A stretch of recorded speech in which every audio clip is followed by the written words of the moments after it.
teman-teman GBN Youth. Yuk sama-sama kita nyanyikan lagu ini. Dari pulau dan benua terdengar selalu terus lagu pujian semua bagi nama penebus.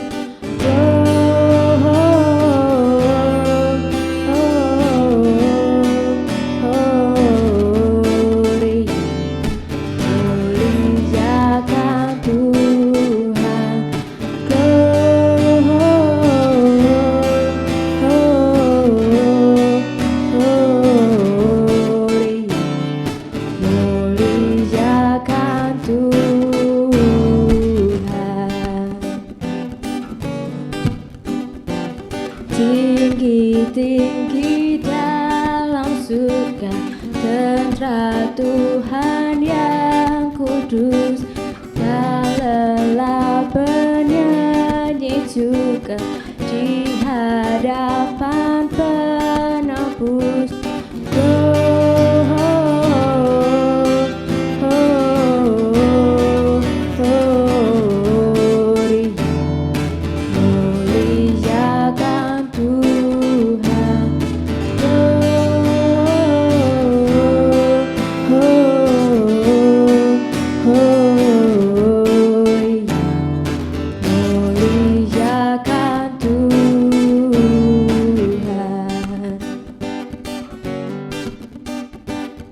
Angels we have her on high, sweetly singing through the night, and the mountains in reply, echoing their joys as strength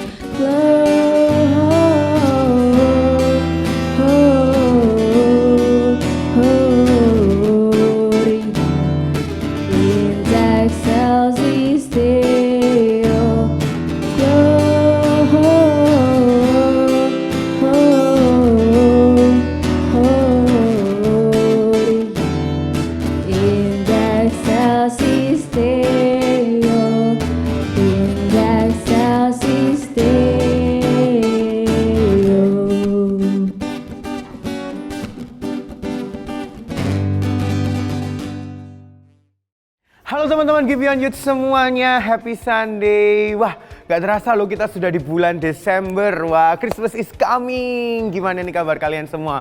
Pasti baik-baik saja kan ya? Aku terus berdoa buat kalian semua supaya tetap bersuka cita, tetap bersandar kepada Tuhan, dan juga semakin mengenal Tuhan. Amin.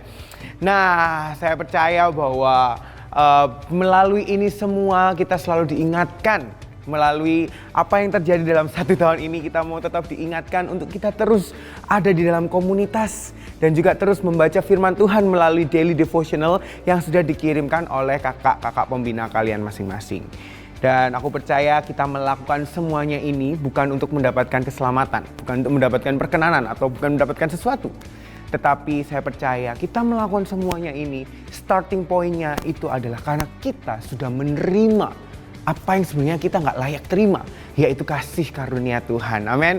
Dan kita mau melakukan ini semua itu adalah bentuk ucapan syukur kita kepada Tuhan. Amin. Wah, I'm so excited today.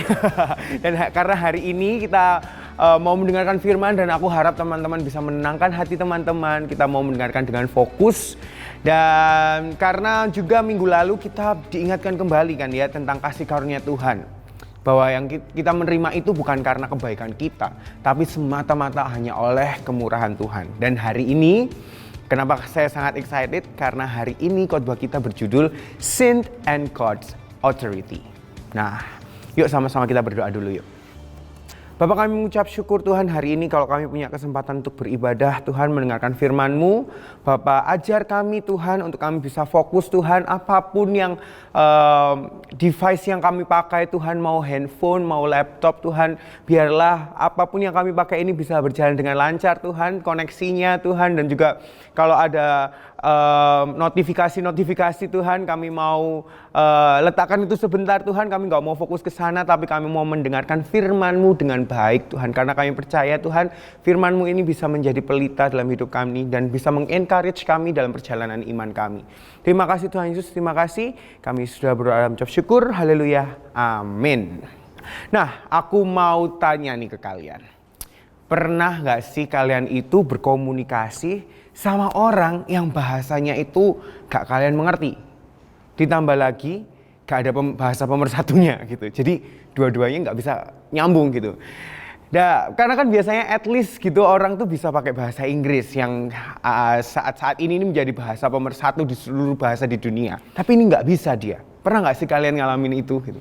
Kalau aku pernah gitu, dan rasanya kocak banget gitu ya kan. Jadi ceritanya itu waktu itu aku pergi ke Jepang untuk lomba, dan saat di Jepang itu hawanya dingin tapi kering gitu. Jadi kulitku itu kering. Nah, akhirnya aku memutuskan untuk pergi ke sebuah toko untuk membeli body lotion supaya kulitku itu nggak kering gitu, lembab gitu. Nah, pas sampai di sana yang jual itu nggak bisa bahasa Inggris dong. Dan di zaman itu teknologinya juga belum secanggih sekarang. HP-ku masih kotak BlackBerry gitu, nggak bisa translate, dan akhirnya aku menggunakan bahasa tubuhku. Pak, saya beli beginian gitu ya kan, orangnya terus kayak ngangguk-ngangguk, oh ya, oke, tak ambilkan gitu ya, kayaknya ngomong gitu ya, tak ambilkan. Nah, waktu diambilkan dan ternyata yang diberikan itu adalah sabun. Saya sudah bawa sabun banyak ya kan di Indonesia, ngapain saya beli sabun? Dan akhirnya saya memutuskan untuk tidak beli, bukan karena itu sabun atau bukan karena itu lotion, tapi karena saya nggak punya uang. Di sana mahal teman-teman. Well, ngomong-ngomong soal bahasa di dunia ini tuh tercatat ada 6.912 bahasa yang dituturkan orang di seluruh dunia. Tapi jumlah tersebut tentu saja masih belum akurat, karena mungkin setiap hari ada bahasa baru yang muncul, atau sebaliknya ada bahasa juga yang punah. Jadi bahasa di dunia itu kalau orang Surabaya bilangnya itu banyak banget gitu ya. Nah, di Indonesia saja gitu ya, bahasanya itu ada banyak banget. Dan membahas bahasa gitu ya, awal kali semua bahasa di tiap-tiap daerah itu berbeda adalah diawali dari cerita di Alkitab, yaitu cerita Menara Babel, bukan Menara Abel. Nah, kalian pernah tahu ceritanya? Ya, ceritanya itu ada di Kejadian 11 ayat 1 sampai 9. Yuk kita baca di ayat 1 sampai 4. Demikianlah firman Tuhan. Adapun seluruh bumi satu bahasanya dan satu logatnya. Maka berangkatlah mereka ke sebelah timur dan menjumpai tanah datar di tanah Sinear. Lalu menetap mereka di sana. Mereka berkata seorang kepada yang lain, "Mari kita membuat batu bata dan membakarnya baik-baik." Lalu bata itu dipakai mereka sebagai batu dan tergala-gala sebagai tanah liat. Juga kata mereka, "Marilah kita dirikan bagi kita sebuah kota dengan sebuah menara yang puncaknya sampai ke langit. Dan marilah kita cari nama, supaya kita jangan terserak ke seluruh bumi."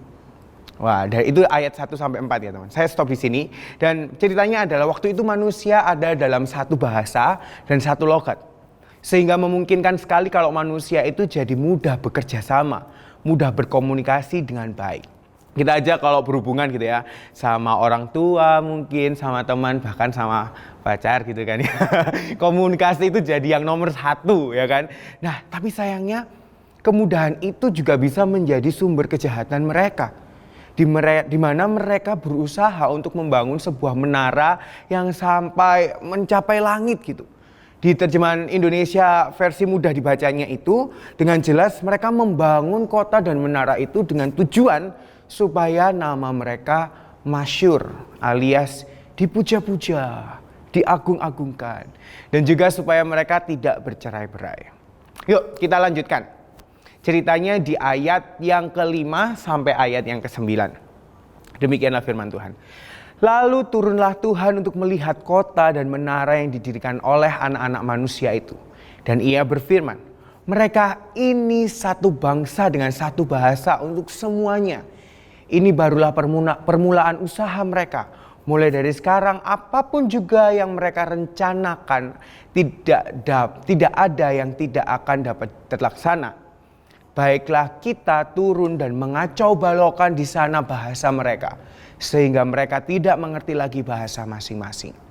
Demikianlah mereka diserahkan Tuhan dari situ ke seluruh bumi, dan mereka berhenti mendirikan kota itu. Itulah sebabnya sampai sekarang nama kota itu disebut Babel. Karena disitulah dikacau balokkan Tuhan, bahasa seluruh bumi, dan dari situlah mereka diserahkan Tuhan ke seluruh bumi. Wow, dari ayat 5 sampai ke 9 ini kita bisa melihat bahwa Tuhan itu mengerti apa yang mereka rencanakan gitu, apa yang mereka rancangkan, dan itu tidak baik. Sehingga Tuhan memporak-porandakan bahasa mereka sampai mereka tidak mengerti satu sama lain. Dan setelah itu Tuhan menyebarkan mereka ke seluruh bumi, dan jadilah bahasa Jawa, bahasa Sunda, bahasa Betawi, bahasa Batak, dan lain-lain gitu kan ya. Sebenarnya ya teman-teman, kalau dari kacamata manusia, kalau kalian baca cerita ini, kalian akan bingung sama apa yang Tuhan lakukan. Maksudnya adalah, kenapa kok Tuhan memporak-porandakan mereka? Apa sih salahnya membangun kota? Apa sih salahnya membangun menara? Masa ya nggak boleh membuat yang kayak begituan kota atau menara? Ya, sekali lagi kalau kita melihat itu dari sisi manusia, ya itu yang mungkin akan muncul gitu. Tapi berbeda dengan Tuhan. Tuhan melihat sesuatu yang lebih dalam lagi, yaitu tentang hati orang-orang tersebut. Mereka ingin membangun kota dan menara supaya apa? Supaya mereka masyhur, supaya mereka bisa bangga melihat apa yang sudah mereka kerjakan. Mereka membangun itu semua supaya nama mereka diagung-agungkan, supaya mereka dipuja-puja, dan mereka mau membangun menara itu sampai kata langit. Nah, teman-teman perhatikan kata langit. Kata langit di sini ini sudah mengarah kepada kata surga. Mereka melakukannya dengan kekuatannya sendiri, dan ini menjadi bentuk upaya mereka untuk menjadi kepunyaan Allah. Sounds rohani banget gitu ya, atau mendapatkan rasa aman dari Tuhan dan merasakan kebesaran Tuhan. Tapi ini adalah akar kejahatan yang ada dalam hati mereka. Dan Tuhan menyadari itu. Nah, oke, lama-lama sepertinya kayak saya sedang mendongeng gitu ya tentang Menara Babel gitu. Mungkin kalian juga sudah mulai bertanya-tanya, nyambungnya ini apa sih Kak buat kehidupanku itu? Gak mungkin juga gitu loh aku ini bikin Menara Babel. Gak mungkin juga aku ini bikin gedung yang tinggi. Ya gak bakal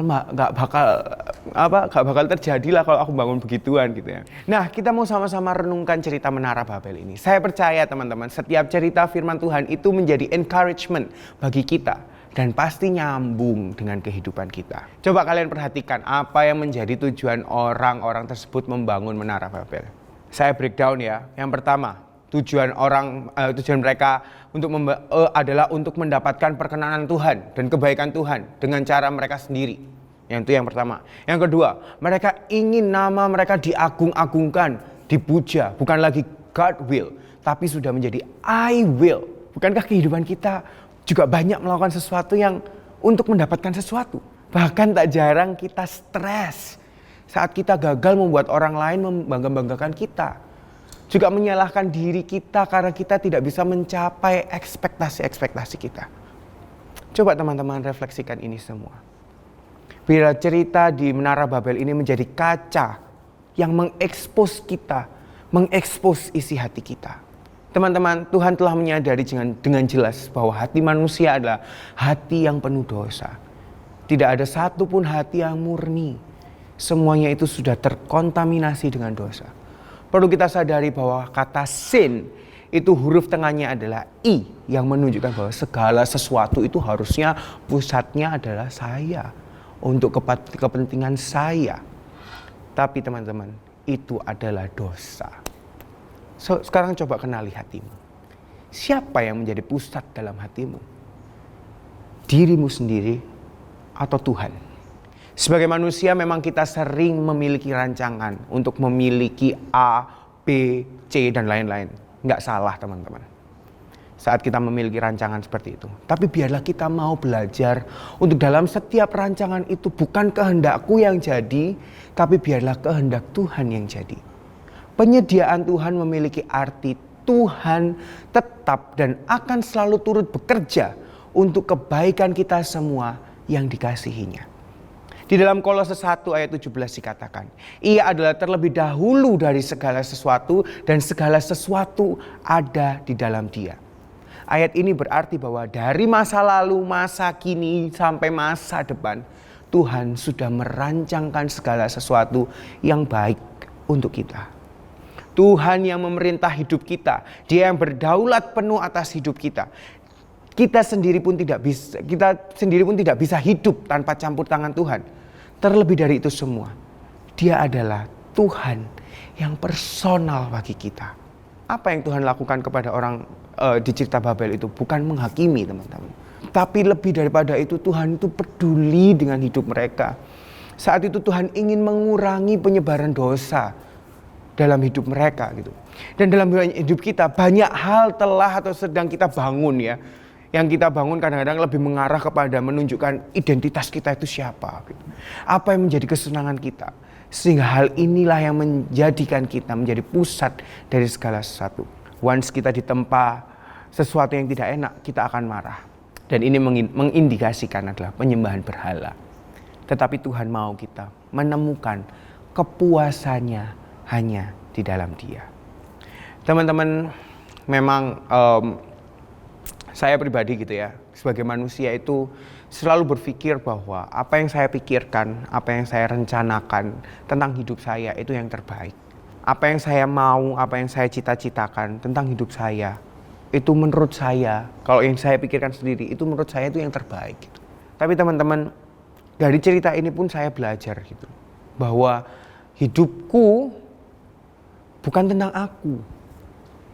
Hidupku itu bukan tentang rencana-rencana yang aku buat. Hidupku ini, saat ini, di mana aku berdiri, bahkan aku bisa berdiri saat ini, itu bukan karena kuat gagahku. Sermon kita hari ini tentang God's authority, otoritas Tuhan. Saya ajak teman-teman semua di sini untuk sama-sama menjadikan Tuhan sebagai otoritas pertama dalam hidup kita. Memang banyak hal yang terjadi di dunia ini gitu ya. Sepertinya kayak Tuhan itu nggak campur tangan. Sehingga kita bisa khawatir dengan A, khawatir dengan B, khawatir dengan C. Banyak hal yang bisa membuat kita khawatir. Apalagi di tengah-tengah pandemik seperti ini. Tapi saya percaya teman-teman. Minggu kemarin Pastor Michael itu bilang, dalam keheningan Tuhan itu bukan berarti Tuhan tidak bekerja. Saya sangat overwhelmed dengan kata-kata ini. Tapi dalam keheningan Tuhan itu tetap bekerja. Tetap ada dalam proses yang kita hadapi. Tetap ada dalam setiap perjalanan iman kita di dalam dunia ini. Dunia ini ujungnya adalah penderitaan.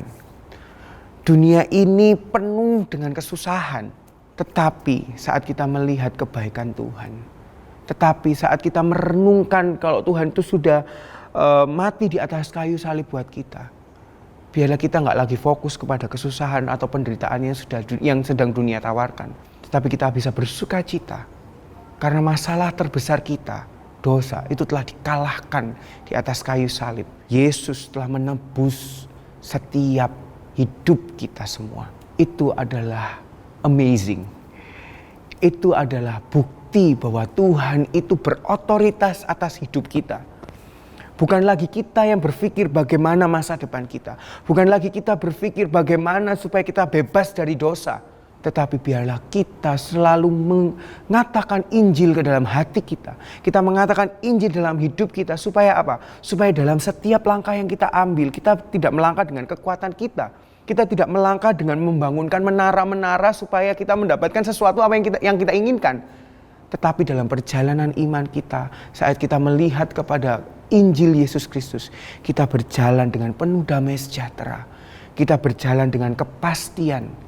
Kita berjalan dengan sukacita. Karena kita berjalan dengan Yesus, teman-teman. This is amazing. This is the good news untuk kita semua.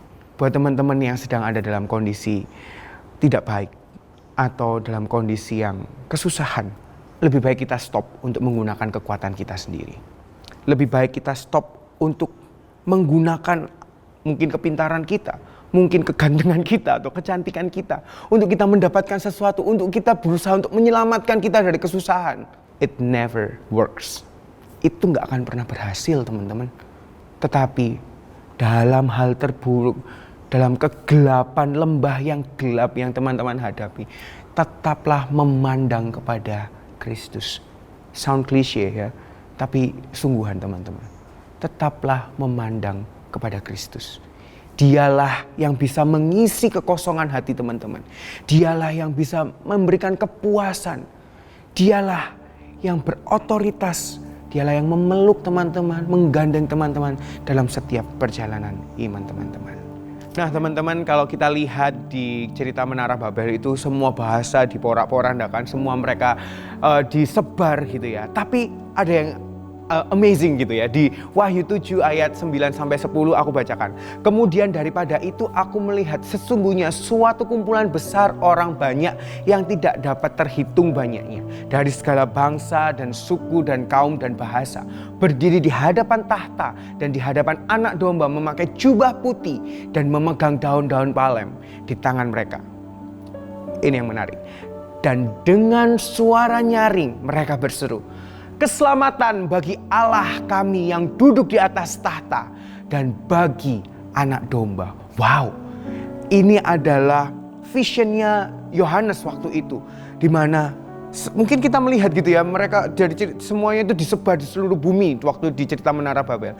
Tapi di kitab Wahyu ini kita baca yang dari semua yang beda bahasa, yang semuanya disebar ke seluruh dunia gitu ujungnya. Tapi one day mereka akan bersatu untuk memuji dan memuliakan Tuhan.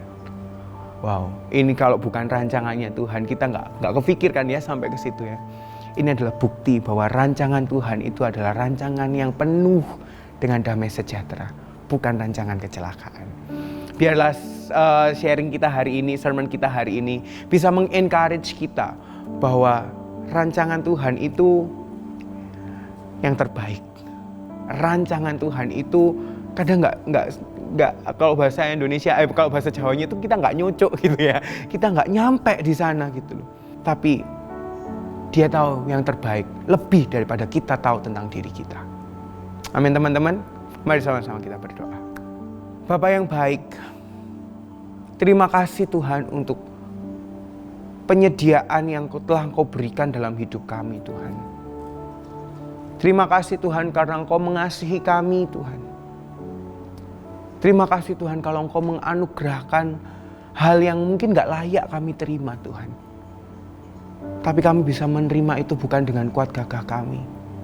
Tapi itu semua hanya oleh kemurahan-Mu Tuhan. Bapa, mungkin dalam hidup kami sedang mencari banyak hal di dalam dunia ini untuk mengisi apa yang kosong dalam hati kami Tuhan. Tapi biarlah Tuhan kami mau Engkau ajar untuk meletakkan kepercayaan kami, meletakkan hidup kami ini Tuhan, mengisi apa yang kosong dalam hati kami ini dengan kasih-Mu. Karena hanya Engkau Tuhan yang bisa mengisi kekosongan hati kami Tuhan. Karena hanya Engkaulah yang sempurna Tuhan, bisa merancangkan yang terbaik dalam hidup kami. Bapak, ini kami Tuhan, berdaulatlah atas hidup kami Tuhan. Biarlah Engkau yang berotoritas Tuhan atas hidup kami. Bukan lagi kami dengan isi kepala kami Tuhan. Tapi kami mau serahkan semuanya Tuhan. Bahkan isi otak kami ini dari-Mu Tuhan. Kepintaran-kepintaran yang kami miliki ini semua adalah talenta yang Kau berikan Tuhan. Tapi kami biarlah menerimanya ini bukan untuk keagungan kami Tuhan. Tapi kami mau menerima ini Tuhan, sekali lagi Tuhan, untuk hormat dan memuliakan-Mu saja Tuhan. Kami bersyukur Tuhan untuk talenta yang kami miliki Tuhan.